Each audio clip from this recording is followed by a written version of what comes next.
Ошто өзгөчө кырдаал режими кирди. Сел каптады Ошто катчыл. 20-21 апрелде нөшөрлөгөн жаандан Оштун Кара Суу, Алай, Өзгөн жана Каракулжа райондорунда катуу сел жүрүп, 1 адам каза тапкан. Турак жайларды суу каптап зыян тарткан. Мырзаке, Каракулжа, Алай Кууна жолунун 41-чакырымын суу каптап жабылган. 21 апрелде жол бир тараптуу ачылган. Бул күнү Ош шаарынын айрым аймактарында да сел жүрдү. 22 апрелде өзгөчө кырдаалдар министрлиги селдин кесепеттерин жоюу иштерин улантууда.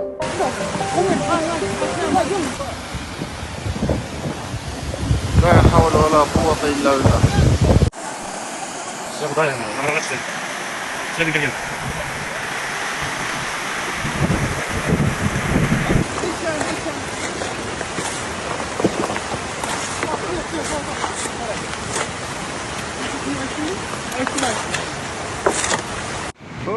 Мынандай сел.